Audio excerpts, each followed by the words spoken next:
Olá, tudo bem?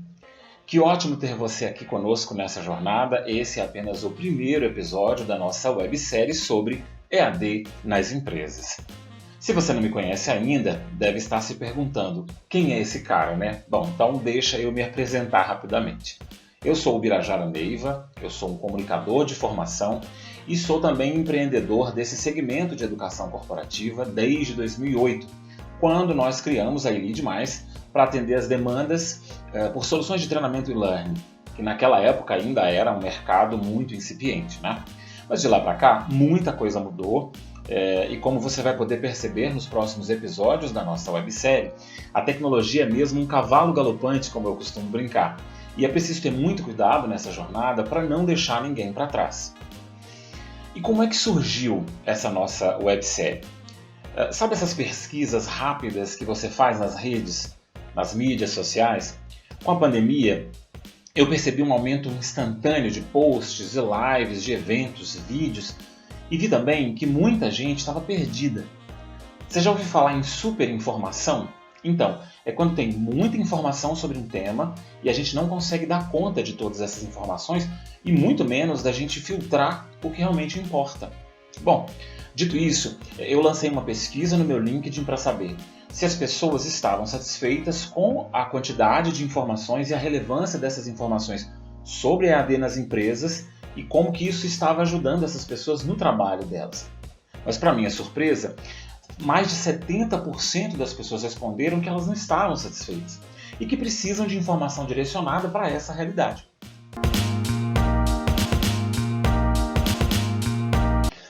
Bom, eu falei um pouquinho sobre mim antes, mas eu preciso reforçar uma parte da minha história de vida para você entender esse meu desejo pela educação e como a educação transforma a vida da gente, lógico, como que ela me trouxe até aqui. Você conhece o Vale do Jequitinhonha, em Minas Gerais?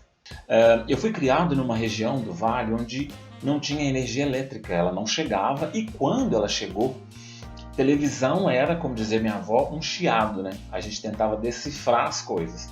E eu saí de lá, eu fui lançado na cidade grande, então você imagina a aventura.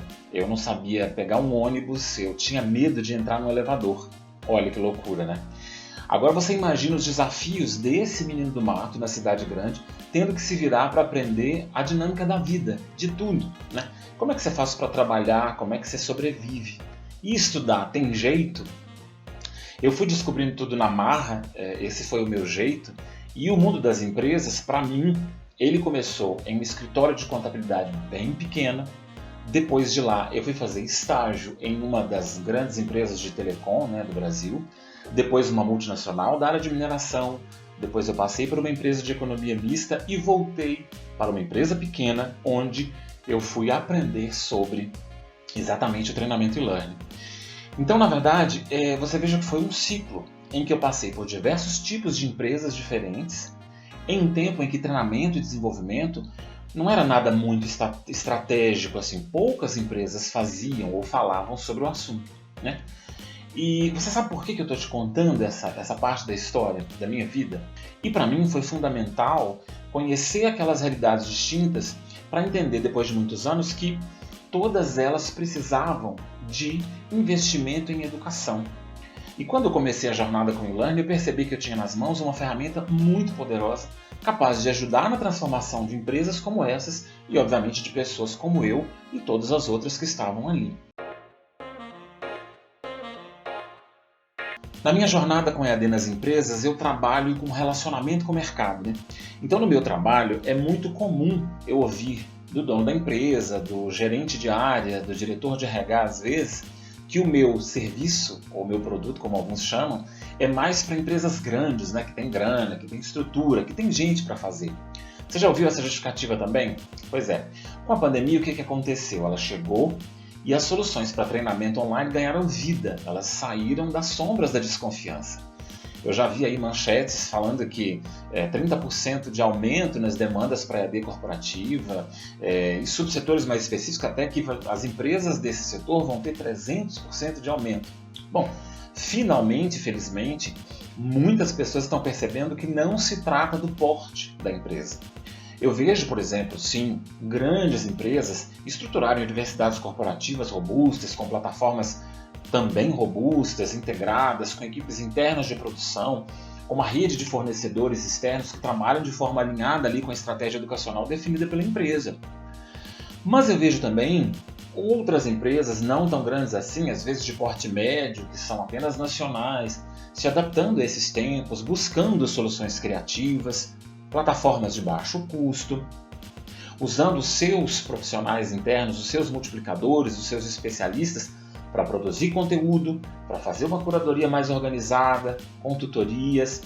E eu também vejo, para minha felicidade maior também, empresas de pequeno porte, empresas pequenas preocupadas com o desenvolvimento das pessoas, porque elas já estão entendendo que as coisas estão interligadas.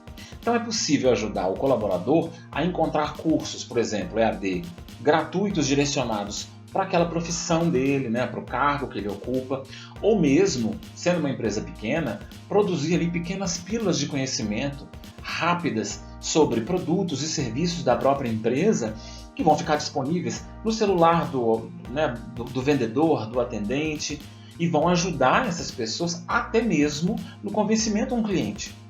Então veja só, pontuando alguns exemplos rápidos, a gente já consegue identificar várias possibilidades para a EAD corporativa e isso não está associado ao porte da empresa, como eu falei há um pouco tempo. E se você for agora, por exemplo, na internet, tá? Abre o Google e joga lá quais são as vantagens do e-learning para uma empresa, eu tenho certeza que você vai encontrar entre elas várias assim, olha, flexibilidade de horários para o colaborador realizar um treinamento, redução de custo, a sedimentação de uma cultura de aprendizagem mais dinâmica, mais amplitude das ações, porque você pode, por exemplo, contemplar pessoas que estão alocadas em unidades diferentes da empresa, maior retorno dos investimentos, e eu já vi, inclusive, casos em que você reduz impactos ambientais, obviamente, né? com diminuição de transporte, com diminuição de resíduos e por aí vai. O que nós vamos fazer aqui na websérie é ajudar você a entender esse universo e se a sua empresa ainda não implementou ainda a educação à distância, como você consegue implementar essa solução adaptada para a sua realidade, se inspirando nas melhores práticas.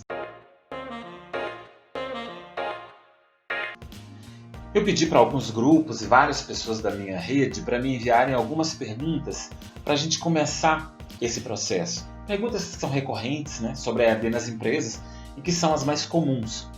E eu vou aqui tentar responder algumas para a gente começar mesmo esse processo. Eu tenho certeza que podem ser suas dúvidas também, e acho que essa pode ser uma boa maneira realmente para a gente aquecer os tambores à espera dos próximos episódios, né?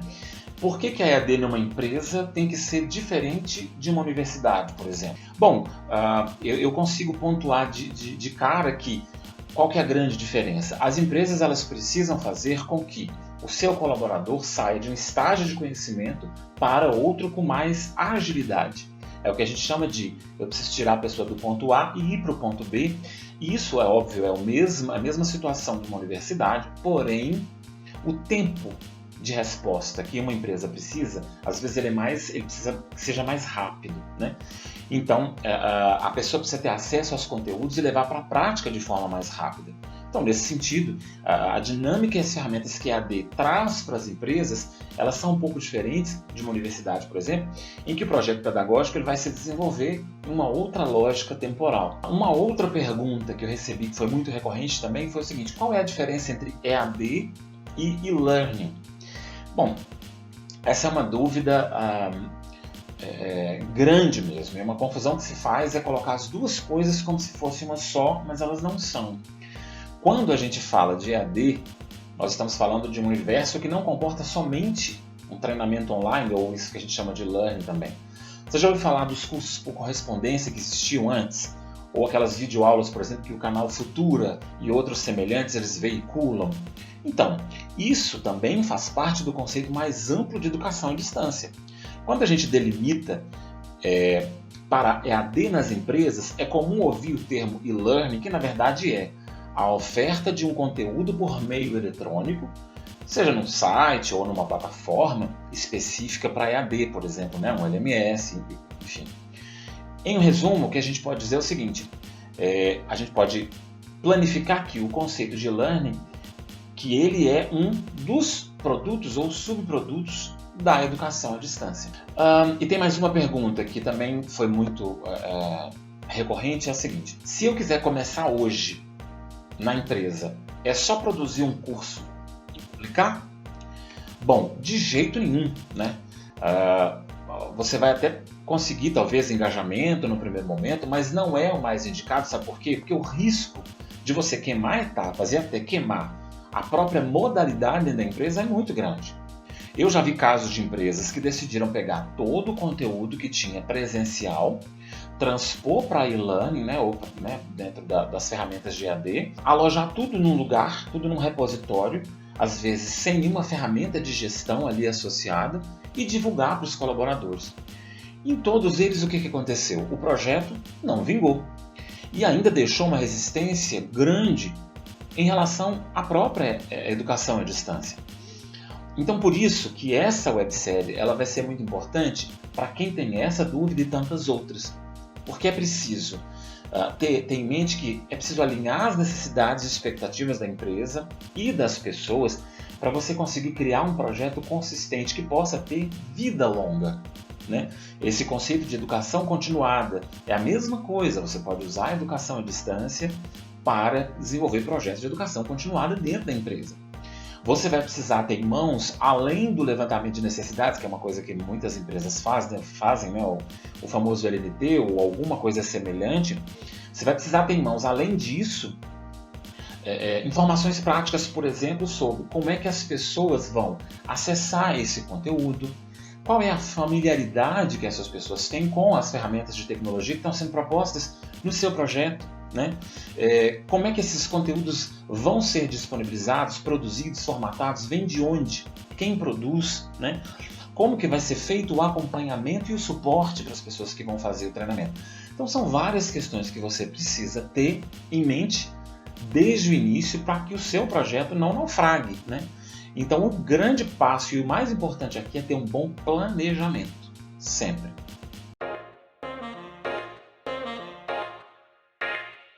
Bom, pessoal, estamos chegando ao final aqui do nosso primeiro episódio. Como você pode perceber, o objetivo é que sejam episódios rápidos, objetivos, direto ao ponto, para que você consiga ter uma experiência produtiva. Eu espero que tenha sido um bom cartão de visitas, né, da nossa websérie. E já vem aí o segundo episódio, em que nós vamos ter várias histórias interessantes, experiências. Né? A Fernanda Foruno vai compartilhar muita coisa do que ela vivenciou na implantação de projetos de EAD nas empresas.